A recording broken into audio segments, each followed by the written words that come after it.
Please excuse the hair, but here is part one of Who the Fuck Did I Marry? So I met my ex-husband around March 4th of 2020. We met on Facebook dating site, and we also matched on Hinge.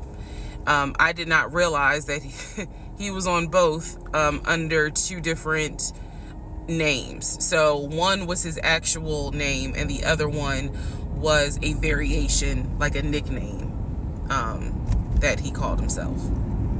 Different pictures. So it was a running joke between us. Oh, you ain't even recognize that you had matched with me on Hinge. No, I didn't. And also that should have been a red flag. By the way, you will notice in this story, I called it the United Nations of red flags. It is so many red flags that, I mean, you would have thought I was colorblind because I ignored all of them. So anyway, back to the story. We met around March 4th. We exchanged phone numbers. He called me and we talked on the phone for the first time. In the first phone call, he told me that he had just moved to Georgia from California, from San Diego. His job had transferred him because he was being transferred in as the new regional manager for a major condiment company that is based here in Georgia. I'm not going to say the name. And so we also talked about his childhood. He told me he grew up in Philly. He's from Philly. Both of his parents were deceased. This is the first phone call. Both of his parents were deceased. His father was a Philadelphia police officer. His mom was a teacher. He also told me he briefly lived in Augusta with his family. He had 2 brothers and 2 sisters. He also had 2 half-brothers on his dad's side. First phone call. So I'm just giving you guys the backstory. This was the first phone call we had. So we talked about family. We talked about friends. We talked about our jobs. At the time, I was working at Georgia State Patrol. And he knew this, and he just thought that was like, wow, so you work with troopers all day. Yes, I did. Also in that phone call, he explained to me that he used to play football. He explained that he used to play arena football. I know nothing about arena football. I know about NFL. I know about college. Go Dogs. But I don't know anything about arena football. So he explained to me that he used to play arena football. He used to work at Apple in the off season of arena football. And I remember thinking on that phone call, oh, okay, good for you. I don't know anything about arena football. And I believe I did tell him that. I don't know anything about arena football. That'll come into play later on. So he told me, I just moved here. My job is paying for my housing and they're helping me to look for a house. He was like, right now I'm in Gwinnett County, but I'm trying to look for a house ideally in Atlanta, like Brookhaven, Sandy Springs. He was like, I really would like to move out there. And so I thought, that's great. You're looking to get a house. You just moved here. He was like, I don't really know too many people here because I spend all my time at work and, this job is really demanding. So that was our first phone call. We talked more. He talked a lot, which took me by surprise because I'm not really used to men talking more than me. He eventually asked me out on a date.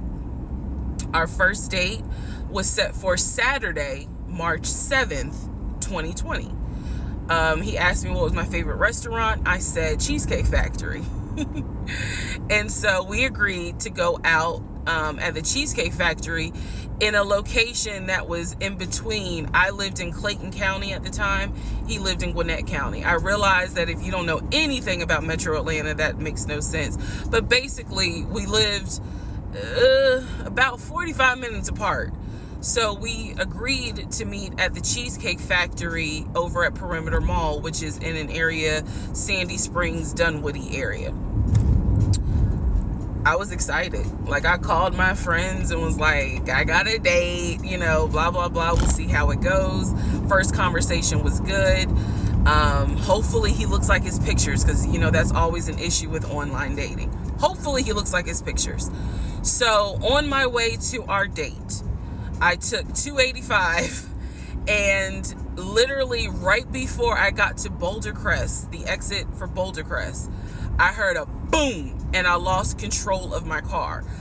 Thank God that well, not thank God, but I knew what to do. So I did not crash, but my tire blew out. So I called him and I said, hey, I'm so sorry, but my tire just blew on 285. I'm slowly making my way off the exit. I believe I pulled into a Chevron gas station. And I said, you know, I got to get this fixed. I don't know what to do. Like, I'm a damsel in distress kind of thing. He kind of paused. He got quiet, and he was like, you know, tell me exactly where you are. Drop your pin. So I dropped the pin, and he came to the gas station. Came to the gas station, got out the car, and I was so relieved that he actually looked like his pictures, that I was like, oh my God, he's actually attractive, because he's like 6'4", 6'5". Oh, also, man, I apologize. So let me go back to the first conversation. Let me add something.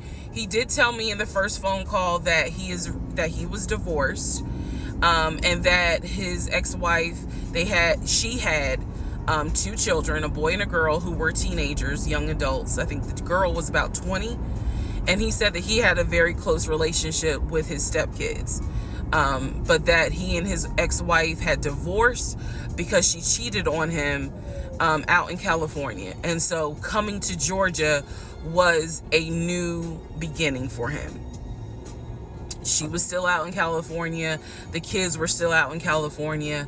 And so, you know, he was like, I can't stand her, but I still want to be in the kids' lives. I have to put that in there because that will come back later. So this is just setting the stage. Again, that first conversation we talked about family, job, friends, how he ended up in Georgia, me being in Georgia, the things that, you know, I would think people talk about in the first conversation. All right, now back to the tire blew out. So he shows up to the gas station. He changes my tire, which I just thought was the sexiest thing in the world. And then he proceeds to say, hey, I found a tire place around the corner. You need to get another tire. Like, you can't drive on this donut. So he followed me to the tire place, and then helped me get a tire, paid for it. So I was definitely like, wow. And so the vibe was good. So anyway, I get the tire fixed. We follow each other to the Cheesecake Factory over in Perimeter. We hold hands walking into the Cheesecake Factory. So in my mind, I'm like, this. Oh my God, I had butterflies. That's the look of a woman who had butterflies. So I had butterflies. And we go in. There's a long wait. And so we sit outside and we just talk. And the conversation's great. And this is where he tells me what it is he's looking for. He tells me, you know, I believe at the time he was 42. He was like, I want to get married and it be for real. He's like, my parents were married 40 plus years before my mom passed away. And I want that. I want marriage, family, a house. Like, that is what I want. He was like, I'm as a man, I'm ready to get married, but I want it to be for real, because the first time, you know, it really hurt me when she cheated on me. So he's telling me everything that I wanted to hear. And so he was like, what is it that you want? And I said pretty much the same thing. I was like, I'm ready to get married. Definitely want to have a family. And I want to marry my best friend. So we both put on the table that we wanted marriage. And this is the end of part one.